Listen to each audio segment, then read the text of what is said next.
capítulo de número 12 do Evangelho de João, versículo de número 9.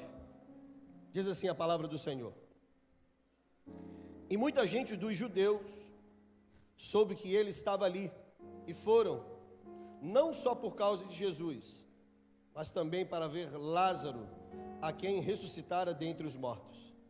E os principais dos sacerdotes tomaram deliberação para matar também a Lázaro, porque muitos dos judeus, por causa dele, iam e criam em Jesus. E no dia seguinte, ouvindo uma grande multidão que o viera à festa, que Jesus vinha a Jerusalém, tomaram ramos de palmeira e saíram-lhe ao encontro e clamavam: Hosana, Hosana, bendito o Rei de Israel que vem em nome do Senhor. Curva a sua cabeça, fecha seus olhos, abre teu coração. Pai, nós te louvamos, nós te agradecemos por esta rica oportunidade de estarmos aqui na tua casa. Senhor, esse tempo é ímpar, ele é singular. Um tempo que ao encerrar este dia não volta mais.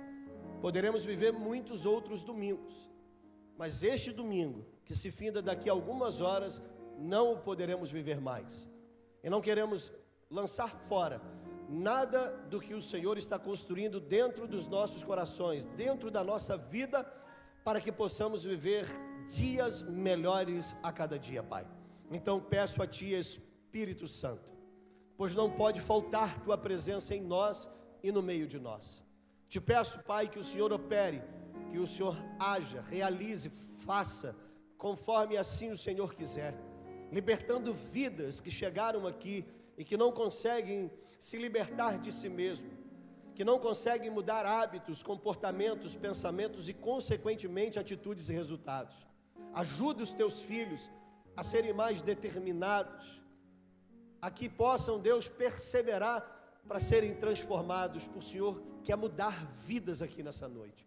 O Senhor tem destinos brilhantes para ser liberados sobre a vida de pessoas que chegaram aqui neste lugar. Eu creio que o Senhor quer trazer cura sobre pessoas que chegaram aqui enfermas, e estamos buscando por isso, para que o Senhor venha a nos revestir de poder e realizar milagres em nosso meio. Há um povo sedento, há um povo faminto, há um povo quebrantado, há um povo que está aqui esperançado em Ti, Senhor, mas há também entre nós os entristecidos que precisam do acalento que só o Senhor pode proporcionar. Aqueles que estão aqui enlutados, do qual o Senhor é o consolo. Deus, eu te peço em nome de Jesus, que aqueles que estão, Deus, afastados de Ti, hoje, ao aproximá-los deste lugar, que eles possam, Deus, encontrar o lugar que jamais, Deus, deveriam ter saído, a presença do Teu Filho amado Jesus Cristo. Que o Senhor salve, que o Senhor batize no Teu Espírito Santo, realize milagres e maravilhas, sinais, prodígios em nosso meio, porque estamos aqui, cremos que este lugar também move o Teu sobrenatural. Assim crendo, nós clamamos e oramos em nome de Jesus. Amém e glória a Deus. Capítulo de número 12 do Evangelho de João posterga, vem a posterior do que Deus, através do seu Filho, realizou no capítulo de número 11. Capítulo de número 11, a Bíblia vai relatar que alguns vão à presença, direcionados por Marta e Maria, ao encontro de Jesus para dizer que Lázaro estava enfermo. O seu amigo Lázaro estava enfermo. Conhecemos essa história e sabemos que no decorrer dessa caminhada de Jesus até chegar à casa de Lázaro, situações acontecem e ele não chega no tempo determinado por aqueles que talvez em seu coração tenham determinado o tempo para Jesus chegar. Eu quero começar a ministrar essa palavra para ti, dizendo que não é você que domina ou controla o tempo que Jesus chegará. Você precisa ter paciência e a capacidade de saber que Ele nunca perde o controle e nem chega atrasado. Quem está comigo aqui ouvindo essa palavra?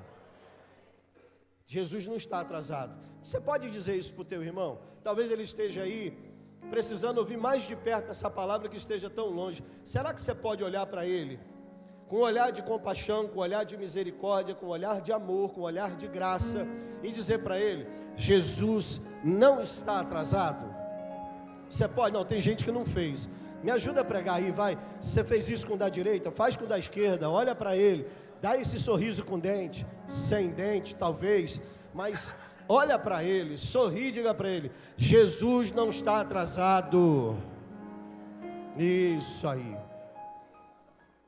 Quantos de nós vivemos crises com relação ao tempo de Jesus, o Cronos e o Kairos? Tem uma das coisas que, como disse o próprio presbítero Marcelo, algo que eu acredito que ele esteja lutando, porque essa é uma das características que ninguém quando fala com orgulho: eu sou ansioso. O que é isso? Eu tomo o futuro no meu presente de forma que eu dificulto viver o meu presente por causa do futuro. Parece confuso ou filosófico, mas não é. É simples. Os depressivos são cheios de passado, mas os ansiosos são cheios de futuro. E tanto um quanto o outro vivem em um tempo do qual eles não vivem o presente, que é o maior presente que nós temos. Porque o passado eu não posso mudar, o futuro não existe, mas eu posso transformar no presente a história e o destino do qual eu vou perseguir, percorrer e alcançar. Só que há um grande problema hoje. Hoje é muito comum as pessoas, ao invés de com tristeza mencionarem e lutarem para não ser, às vezes elas até dizem isso com alegria. Eu sou muito ansioso, eu sou muito ansiosa, eu tenho problema de depressão, melancolia, tristeza, porque na verdade há um grande problema em nossas vidas: a capacidade de autoadaptação do ser humano. E muitas das vezes a gente se autoadapta em lugares que a gente deveria estar inconformado. A Bíblia diz: não vos conformeis com este mundo, mas transformai pela renovação do vosso entendimento. Quem muda a mente, muda destinos, irmãos. Então às vezes a gente quer mudar muita coisa, mas precisa aprender exatamente a lutar contra isso. A entender que o Kairos, que é o tempo de Deus, ele está sobre tudo e todos os tempos. O grande problema é que o Cronos, o tempo do homem, da forma cronológica que a gente automaticamente enxerga as coisas, olhando para tempo constituído de milésimos, de segundos, de horas, de dias, de semana, meses, anos, décadas ou séculos, a gente está sempre medindo comportamentos e atitudes de Jesus por este tempo, ao invés de nós enxergarmos que aquele que é o Criador de todas as coisas nunca está atrasado, não perde o tempo, e tão pouco escreve por linhas tortas. Jesus é aquele que endireita a linha para escrever, irmão. Aleluia. E é esse Jesus que está então sendo comunicado que o seu amigo está enfermo, que o seu amigo está à beira da morte, que seu amigo não está bem. E Jesus dá uma notícia aos seus discípulos que norteiam para nós tudo aquilo que vai acontecer posterior. Jesus vai dizer: não é para a morte, meus irmãos. Lázaro apenas dorme. E a gente às vezes precisa exatamente compreender como que o texto discorre. Não é um Jesus que não se importa com as minhas ansiedades, mas deixa eu só dizer uma coisa para você: de fato Jesus não se importa com as suas ansiedades. Jesus não está se importando se você tem uma metodologia de vida que você já se adaptou, de achar que por meio da sua ansiedade a gente vai transformar alguma coisa. Deixa eu dizer uma coisa para você: Jesus não trabalha por expectativas, Jesus não trabalha por ansiedades e tampouco por depressões. Jesus age por meio da fé. Deixa eu dizer isso de novo para você: Jesus age por meio da fé. Jesus é aquele que não cede a birras. Nós, no nosso processo de criação dos nossos filhos, às vezes, para a gente ter um pouquinho, às vezes, de paz, porque às vezes a gente está estressado, cansado, na correria do dia a dia, a gente cede aos mimos de filho, a gente cede às manhas de filho. Mas deixa eu dizer uma coisa para você: com Deus não é do mesmo jeito. Se você fizer manhinha, fizer beicinho, Deus não se importa com os teus mimos. Pelo contrário, Deus não se agrada com as tuas manhas. Pode entender isso e aceita que dói menos, irmão. Ou a gente amadurece, ou infelizmente a gente vai ser tratado como crianças. Por isso que o Senhor vai dizer, e Paulo reitera dizendo, o escritor aos Hebreus vai dizer que aquele povo já devia ser mestre, mas ainda continuava daquela forma com qual comportavam-se como alunos ainda em processos de aprendizado. Paulo vai falar a respeito de sair do leite e começar a comer o sólido. E às vezes dentro desse processo, algumas coisas da nossa vida vai mostrar para nós que a gente vai ter que transicionar de alimento, irmão. E aqui acontece isso no texto. Lázaro morre, é levado, e estando ali naquele lugar por 4 dias, já cheirando mal, aleluia. Jesus então vai ter um encontro com suas irmãs, você conhece a história, Marta e Maria, comportamentos totalmente diferentes. Uns estão muito mais zelosos pela presença de Jesus e outros estão muito mais zelosos com a casa, deixando de estar na presença de Jesus por causa da casa. Isso acontece nos dias atuais, infelizmente. A gente tem agora a última consagração, automaticamente, né? A consagração do mês, e daqui 3 meses será a última do ano. A gente já está encerrando o tempo, esse ciclo do ano de 2025. Uma consagração por mês.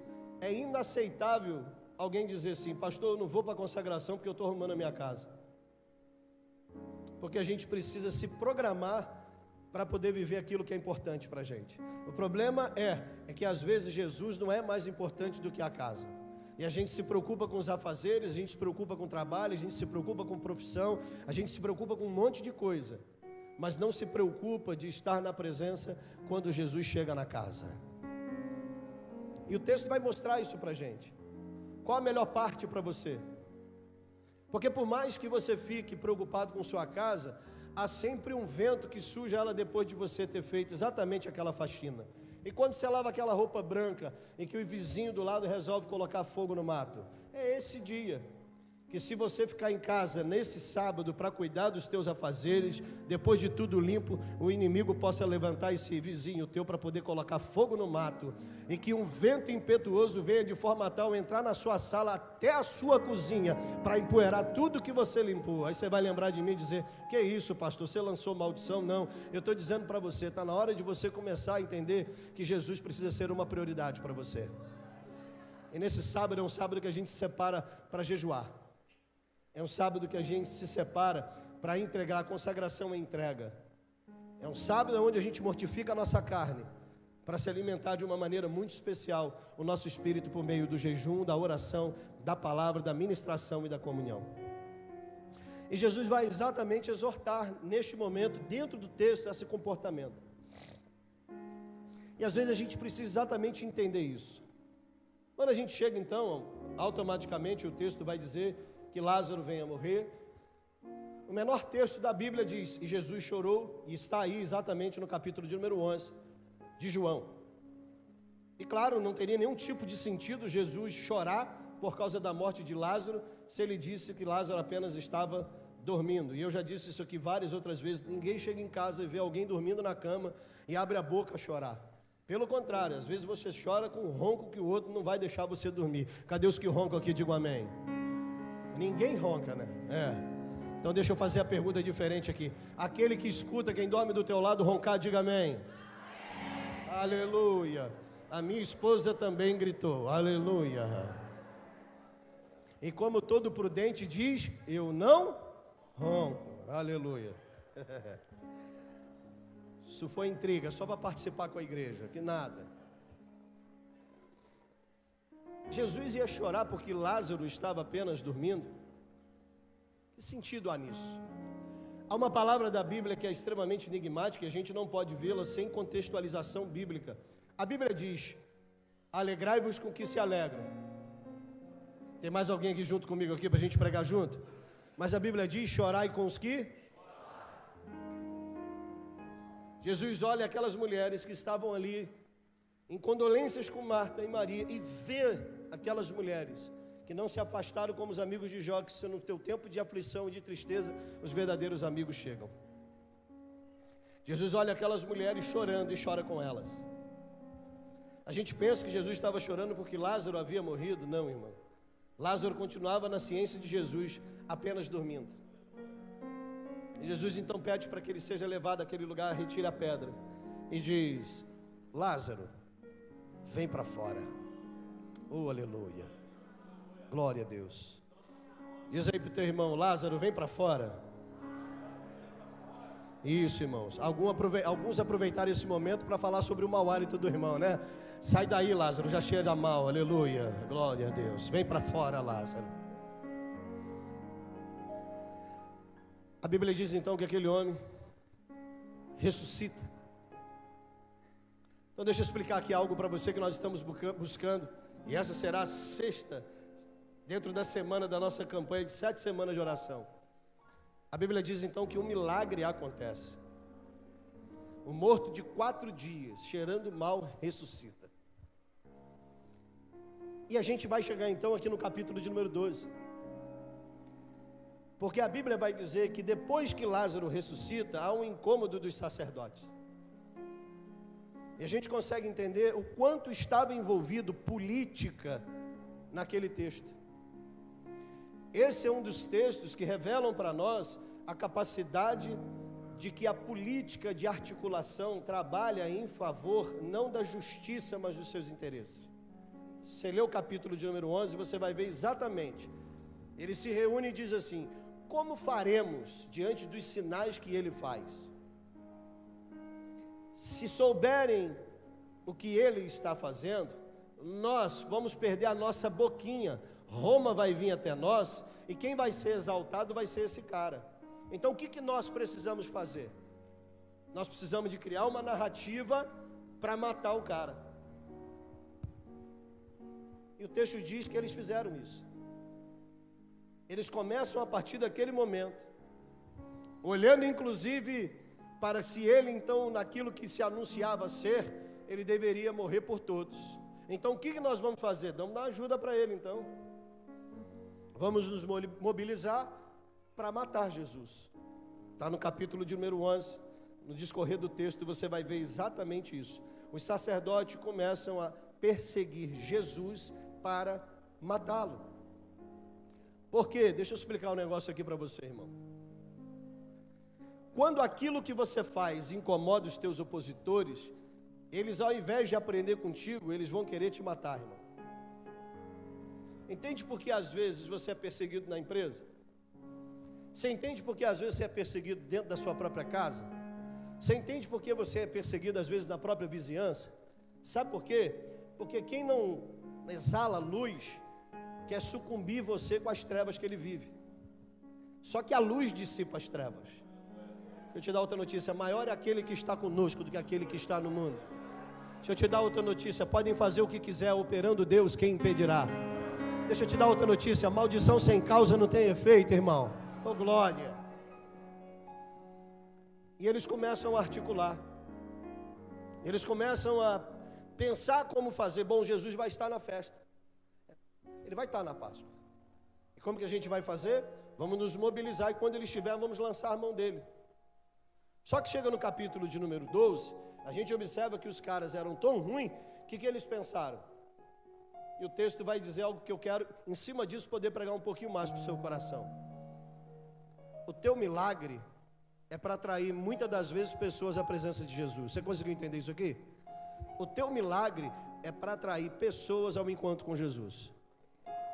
Porque o texto vai dizer no capítulo de número 12, que por causa de Lázaro, muitos vinham à presença dele para ver. E os próprios sacerdotes se incomodaram e vão dizer, e muitos criam nele. Então o que a gente observa, irmão?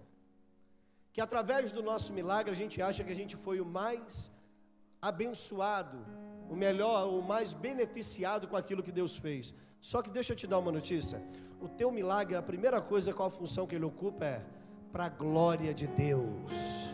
Deixa eu dizer aqui, a primeira função do seu milagre é para Deus ser glorificado.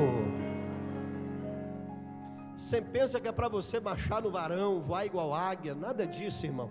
A primeira proposta de Deus quando Ele realiza o milagre na tua vida é que todo mundo veja e saiba quem foi que fez isso. Quando na Porta Formosa, Pedro vai ali e declara que aquele homem salta e sai andando depois de estar quantos anos sendo colocado ali na porta daquele lugar, irmão? A primeira coisa que a gente precisa entender é: as pessoas precisam ver aquilo que Deus está fazendo na tua vida para que possam crer naquele que está fazendo. Porque a glória é dele, a glória é do oleiro, não do vaso. Oh, glória! Se tem alguém interessado em fazer milagre na tua vida, é ele. E às vezes a gente fica olhando, e muitas das vezes na expectativa de que o milagre possa simplesmente me beneficiar, porque eu preciso. Quantos aqui entraram com uma necessidade aqui? Levanta a mão. Quantos entraram aqui precisando de um milagre? A hora que o milagre não for o que você mais deseja, você vai estar pronto para recebê-lo, irmão. Porque quando a gente começa a entender que o milagre é para que ele seja glorificado, muda a nossa visão. A gente para, muitas das vezes, de fazer o que o texto de Tiago vai dizer: pedistes e não recebeste, porque pediste mal, em prol do seu próprio deleito, ou para que se cumpra as tuas vontades ou necessidades.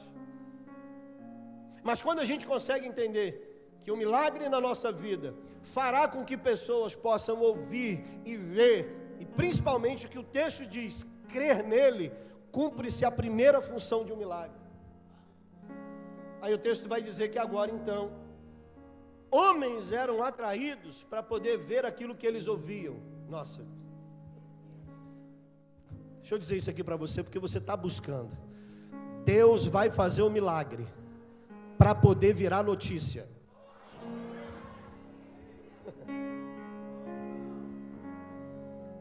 Então deixa eu só explicar um negócio para você. Quando você receber o seu milagre, conta para todo mundo. Não, deixa eu dizer isso aqui de novo para você. Quando você receber o teu milagre, conta para todo mundo. Porque nós temos que cada dia mais transformar Jesus famoso. Porque é dele, por ele e para ele todas as coisas.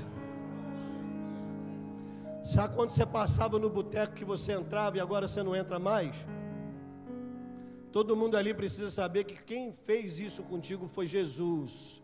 Ei, todo mundo precisa saber que quem fez foi Jesus. Sabe aquela boca que você passava na frente e entrava e agora você não entra mais? Todo mundo precisa saber que foi Jesus que fez isso. Porque aonde abundava o pecado, será que tem gente pregando comigo? Superabundará a graça. O cara que era defunto virou notícia, irmão. Aí o texto diz que muita gente dos judeus soube que ele estava ali. E foram, o texto está dizendo no capítulo 12, verso 9, não por causa de Jesus, não só por causa dele, tinha outro motivo, mas também para ver Lázaro. E é interessante, irmão, a gente precisa de mais alguma coisa, senão só Jesus, para ser motivo. Só que isso é para quem é crente, irmão. Porque tem gente que crê em Jesus depois do milagre vê. Se Tomé era um dos discípulos e precisava ver algumas coisas para poder crer como precisava, você imagina gente que é ímpia. Porque a Bíblia diz que os milagres sempre despertou curiosidade nas pessoas. O milagre sempre fez com que Jesus pudesse se tornar notícia e assunto. E aqui não foi diferente. Rapaz, eu preciso ver para crer. Estão falando que esse tal Jesus ressuscitou um cara chamado Lázaro, 4 dias morto e estava fedendo. Bom, a gente num dia, no meio da tarde, já está fedendo, não precisa nem estar morto, aleluia. Ainda mais nesse sol que está fazendo. E a Bíblia é linda, irmão, em mostrar que essa é uma grande realidade. Sabe por que muita gente se deixa levar quando ouve falar a respeito de riqueza, de fama, de sucesso, de poder, que desperta em nós a ganância, e a gente quer estar perto para ver se de repente espalha alguma gotinha para a gente se dar bem? O que era que despertava o desejo dessas pessoas de estarem ali? O que é que foi pregado aqui em Lucas 19 hoje pela manhã, falando exatamente a respeito do motivo pelo qual Zaqueu resolveu subir numa figueira brava? Porque eles estavam escutando falar de quem? Irmão, a sua igreja não precisa ter fama, o seu pastor não precisa ter fama. Quem precisa ter fama nisso tudo é quem? É Ele, irmão. É Ele que tem que ser glorificado, porque se Ele se apartar de nós, a nossa alma só tem da tribulação, só tribulação, irmão. E aí esses homens então vão até ali.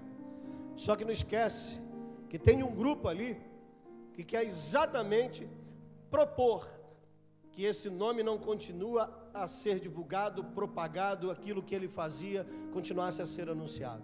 Então deixa eu explicar uma coisa para você. Tem gente que não está preparado para escutar as tuas bênçãos, é verdade. Tem gente que se incomoda quando você é abençoado e as pessoas vêm e falam a teu respeito. Isso sempre vai acontecer, irmão. Você compra um carro novo, tem gente que vai dizer: parabéns, meu irmão, você comprou um carro novo, Deus te abençoe. Cadê aqueles que querem um carro novo? Eu já estou com a mão levantada aqui, aleluia, oh glória. Mas você está preparado para o que vão dizer quando você aparecer com um carro novo? Se eu chegar aqui na porta da igreja com um carro novo, a primeira frase que alguns vão dizer foi: está roubando a igreja.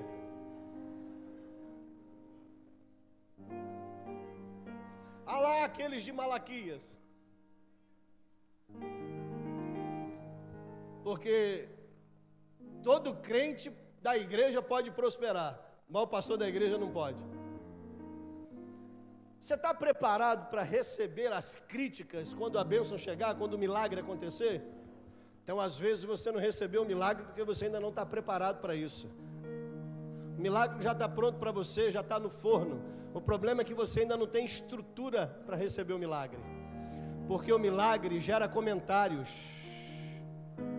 o milagre chama atenção, o milagre faz destaque, e você tem que estar preparado para entender e saber conviver como alguém que está aqui preparado para viver o milagre, porque tem gente que não aguenta quando recebe o milagre da parte de Deus. Meu Deus, tem gente vindo aqui só para olhar e ver o que eu recebi, para ver o que eu alcancei, para ver o que eu conquistei. Ei, deixa eu falar uma coisa para você, irmão. O seu milagre é tão grande que não vai dar para esconder. Não, deixa eu dizer de novo isso aqui para você. O seu milagre é tão grande que não vai dar para esconder. Todo mundo vai ter que ver, irmão. Sabe por quê? Um monte de gente depois vai querer conhecer Jesus. Rapaz, não é que ele faz? Não é que ele é real? Não é que ele vive? Não é que ele reina? Não é que ele é Senhor? Não é que ele mesmo é Salvador? Não é que o Filho de Deus vive e que vai voltar, irmão? Cadê os que estão esperando aqui? Tem alguém esperando? Tem alguém esperando? Tem mais alguém esperando comigo aqui? Aleluia, glória. E aí a gente fica abismado, irmão. Como é que pode alguém, depois do milagre de ressuscitar alguém, ao invés de no seu coração se alegrar, olhar e planejar matar, porque o cara foi abençoado? Você lembra quando Jesus disse: levanta, toma o teu leito e anda? Quando os caras viram no sábado ele carregando a cama, o que eles disseram? Tu não sabes que é sábado? O cara passa uma vida lascada, e quando ele recebe um milagre, ao invés das pessoas se alegrarem, o cara ainda vai receber crítica. E é por isso que eu estou dizendo para você, irmãos, o teu milagre, para ele acontecer na sua vida, até para receber você precisa estar preparado, irmão. Oh glória. Você está preparado para Deus te promover no lugar que você trabalha? E alguém depois se levantar e falar: claro, puxar saco? Glória. Será que você está preparado? Você vai receber uma promoção e vai querer entrar em depressão? Porque é assim que funciona, irmão. Quando Deus te dá uma túnica, oh meu Deus, tem gente aqui entendendo isso, irmão? Já estou indo para o final, mas tem gente entendendo isso aqui? Sabe qual é a nossa oração nessa noite? Me prepara para receber o milagre. Tem mais alguém aqui comigo aqui? Me prepara para receber o milagre. Deixa eu dizer isso de novo para você. Me prepara, Jesus, para me receber o milagre. O cara tinha acabado de ressuscitar e já tem gente querendo matar, irmão. É uma loucura, Gleice. O cara no 11 está morto. No 12 a Bíblia diz que o cara está vivo. E já tem gente querendo enterrar de novo. Rapaz, mas que é isso, irmão? Passei uma vida lascado. Agora, quando Deus me abençoa, ao invés do cara se alegrar comigo, se alegrar com que se alegram, o cara quer chorar por causa da minha alegria. Oh, Jesus. Isso é muito forte. Nós vivemos uma geração que precisa começar a entender que o agir de Deus na tua vida atrai para você, muitas das vezes, coisas que você não gostaria, irmão. A gente vive aqui orando, dizendo: Senhor, não somente envia empresários, mas levanta empresários para a tua obra. Cadê aqueles que querem ser empresários em favor do reino aqui? Glória. Mas será que você está preparado, irmão? Tem que contar dinheiro todo dia, gente. Tem que depositar dinheiro todo dia, ficar olhando lá na conta. Hoje tem 500 mil, amanhã tem 600 mil. Isso dá um trabalho muito grande, irmão. Você tem que começar a comer lagosta, aquele bicho estranho. Olha isso, irmão. Você está preparado para ser abençoado, irmão? Para trocar esse carro, para baixar a marcha, alguém tem que sentar no banco de trás e dar um chute, irmão, no câmbio, senão não passa a marcha. Para agora, ó, é só empurrar o dedinho ali, botar o dedo e o bichinho já vai, irmão. Hein? Você está preparado mesmo, irmão? Aleluia. Eu sei que tem alguns recebendo, aleluia. E tem alguns dizendo: penas que não é para mim, né? Sai daí, otimista. Entra aí, pessimista. Não, é sai pessimista e entra otimista. Aí o texto diz para a gente que a minha bênção incomoda muita gente. Ser abençoado por Deus necessita de que eu tenha preparos emocionais para lidar com a minha provisão e prosperidade. Oh, meu Deus do céu. Eu quero falar para uma igreja que quer prosperar. Tem gente aqui junto comigo, irmão? Quando a gente fala: você que está aí cheio de dor. Mas quando você fala: você que está prosperando, você que está crescendo, aí já vem dizer: é teologia da prosperidade. Mas, meu irmão, quem diz que na teologia você também não tem que prosperar? É miséria? Ô, glória. Agora deixa eu só dizer isso para você. Pode sentar com um ex-defunto e começar a testemunhar, porque Jesus continua fazendo. Não me interessa qual é a sua intenção. Maior é aquele que está comigo. Você pode conspirar contra mim, mas só vai acontecer aquilo que Ele permitir, irmão. Nada acontece aos filhos de Deus sem que Ele permita. Mas tudo aquilo que acontece tem um propósito. E eu queria de novo dizer isso aqui para você: não murmure,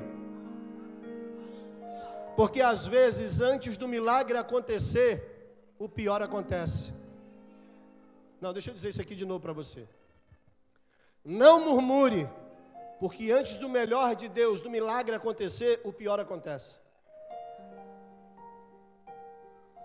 Então, quando você arrebentar aquela sua sandalinha da Estilos, fica tranquilo que quando você chegar em casa, o teu marido vai dizer assim: compra uma da Santa Lola, filha. Aleluia, está aqui o cartão. Aleluia. Você já queria pedir para ele dar o dinheiro para você comprar aquela 798, para fazer umas gotinhas e botar a tirinha de volta. Tem hora que a gente precisa entender, irmão, a Bíblia mostra isso. José foi para onde para depois governar? Daniel passou por onde para depois se destacar? Será que a gente começou a entender que tem hora que algumas coisas, quando parece que estão piorando, não é para o mal? Deixa eu dizer para você, é porque o milagre já está na porta.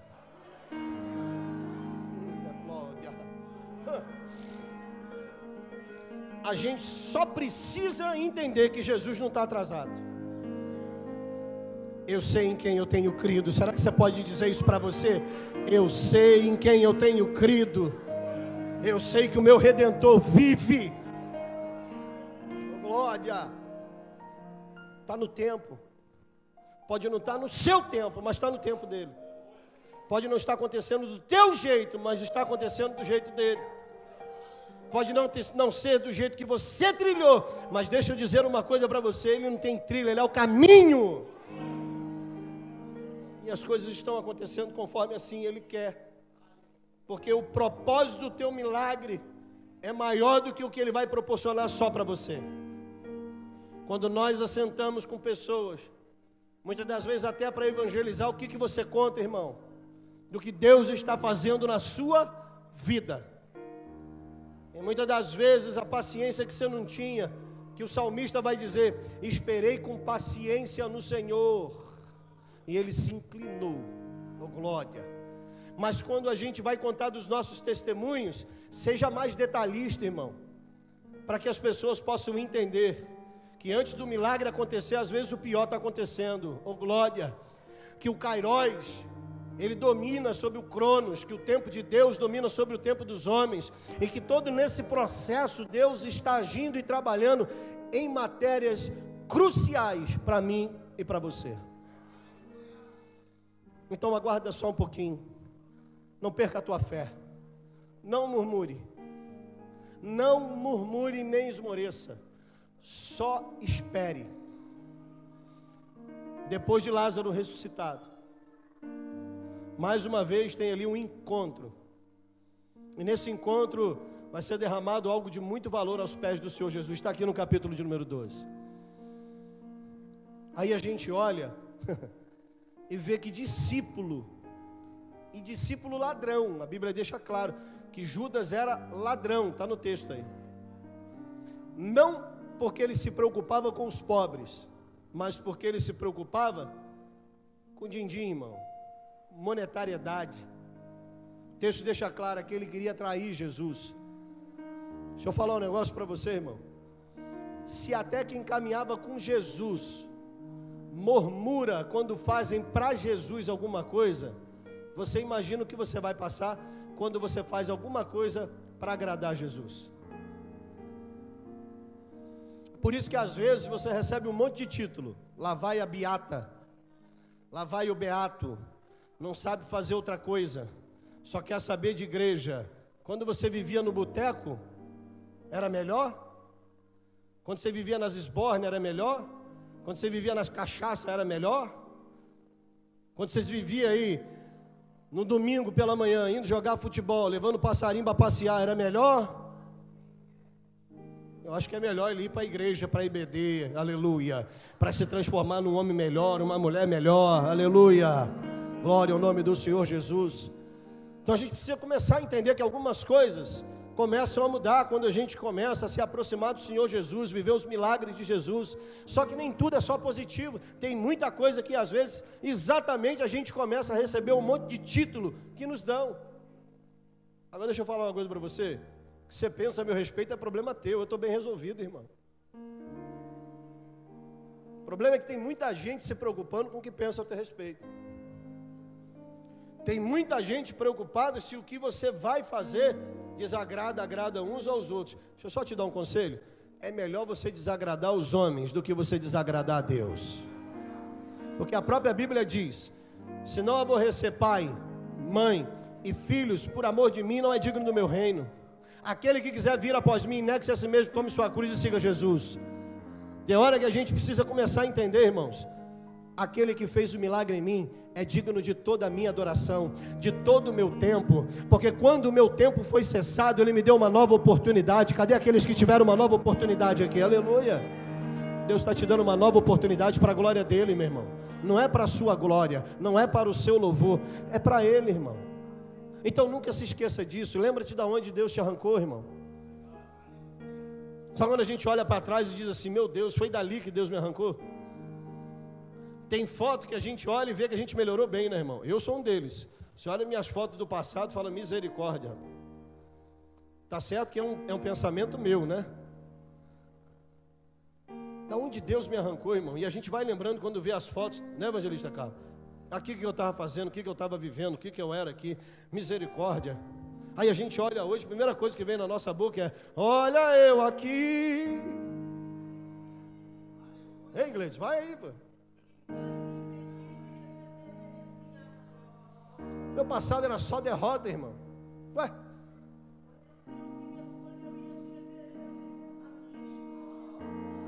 Escuta aí essa palavra, vai, cantada.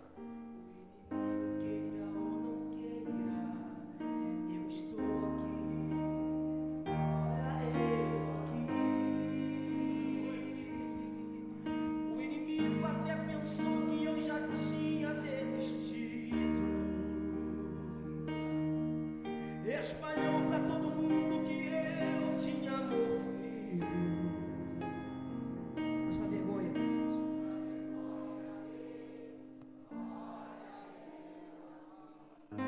Pode agradecer a Ele louvando, externando com palmas. Aleluia.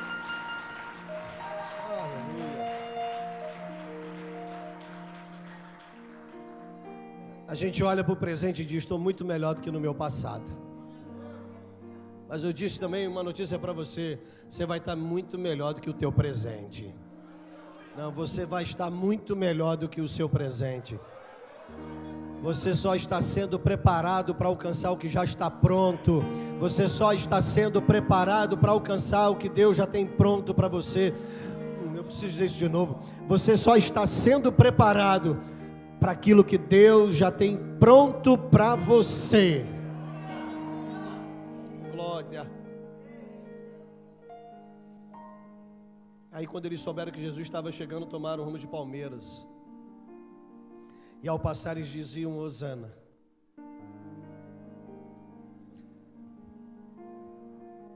O que será que vão gritar quando você passar?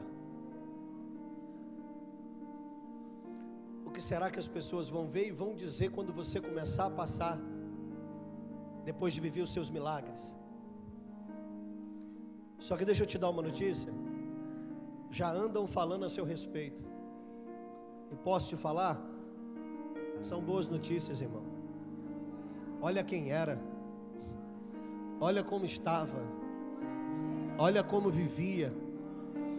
Olha o jeito que falava. O jeito que se comportava. Os ambientes que estavam. Já estão falando a teu respeito, porque não só se levanta gente para falar mal a teu respeito, não. Se levanta gente também para falar bem de você, irmão.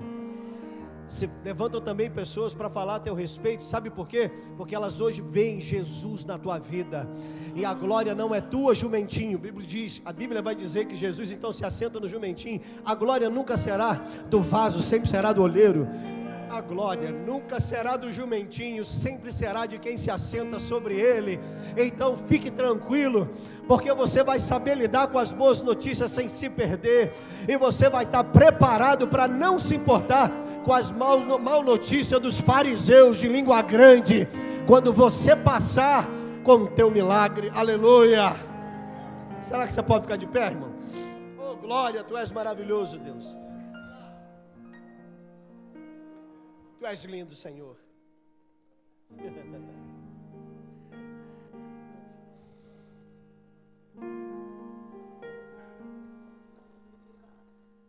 Eu quero orar por pessoas que precisam de milagre. E às vezes eu sei que pode ser que seja a igreja inteira.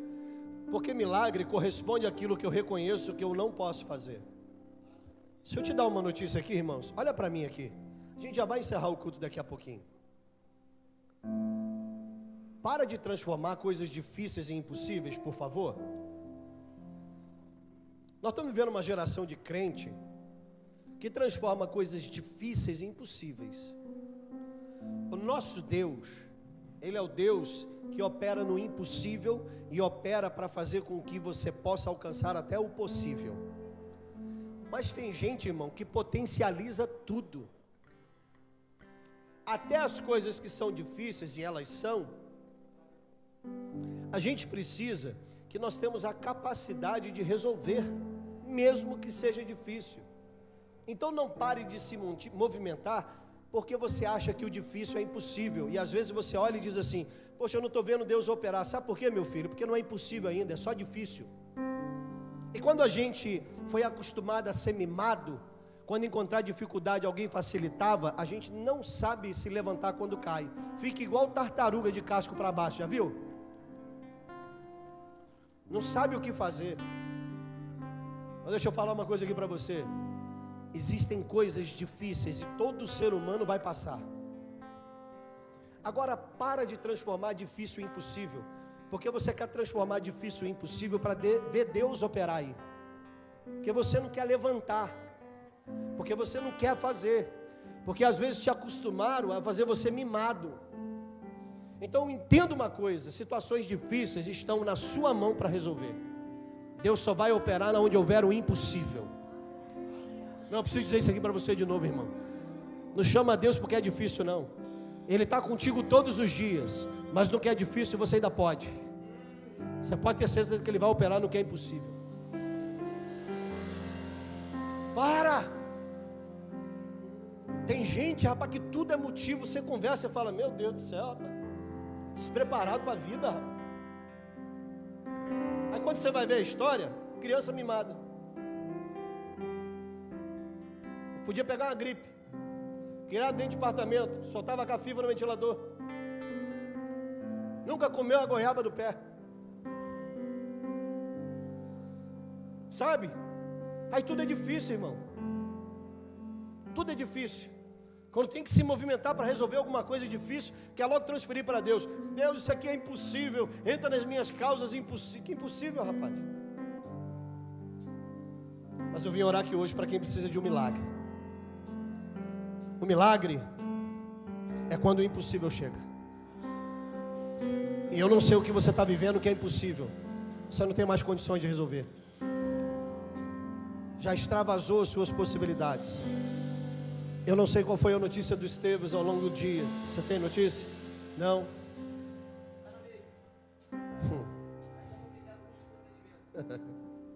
Que é a última palavra. O Esteves é o irmão da PIB de Trindade que o Gleidson postou que teve um AVC. E nesse AVC, os médicos estão com ele internado. E um vídeo que foi recebido ontem de um irmão que foi visitá-lo, disse que hoje, ao longo do dia, os médicos iam fazer os 3 exames para constatação ou não da morte cerebral. 40 anos, irmãos. Por isso que tem gente que diz, não, quando eu tiver com 60 anos eu vou curtir a vida, depois eu aceito Jesus. Como eu disse aqui pela manhã, louvado seja Deus, porque ele tem 40 anos, e aconteça o que acontecer, ele tem a certeza para onde vai. O problema é você que está demorando a tomar uma decisão porque acha que você vai ter tempo para tomar a decisão. Porque ninguém escolhe de manhã e diz assim, rapaz, estou com uma vontade de dar um AVC, um infarto hoje. Não sei porquê, estou com vontade de ser atropelado, rapaz. Alguém acorda aqui falando isso? Mas a vida, ela nos revela situações inesperadas. E eu quero orar por você, que sabe qual é o maior milagre que você precisa? Voltar para a casa do Senhor Jesus. Sabe qual é o maior milagre que Jesus realiza? Te salvar, porque você está perdido, condenado ao inferno sem Ele. E eu quero orar por pessoas que hoje entenderam isso e vão dizer hoje, eu quero voltar para Ele. Se você está aqui afastado, afastada, e quer voltar para Jesus, é hoje, não é amanhã não. Porque a mesma certeza que o Estevão tem, o Esteves, você precisa ter. Então se tem alguém, pode acender de trás para mim. Se tem alguém aqui hoje que quer entregar a vida para Jesus, é hoje, não é amanhã não, é hoje. Eu estou perguntando hoje, cadê você? Pastor, eu quero entregar minha vida para Jesus, quero me reconciliar hoje. Eu quero que você levante as tuas mãos, porque eu quero orar pela sua vida. Você que está aqui hoje dizendo, hoje é o dia de eu entregar minha vida para Jesus. Cadê você? Salta aí do seu lugar, porque o Senhor está chamando aqueles que estão mortos espiritualmente, assim como falou e disse, Lázaro, vem para fora. Jesus hoje está dizendo para você, vem filho, vem filha, sai dessa morte espiritual. Deus te chama hoje pelo teu nome e disse para você, salta daí, vem para cá, porque eu quero orar por você.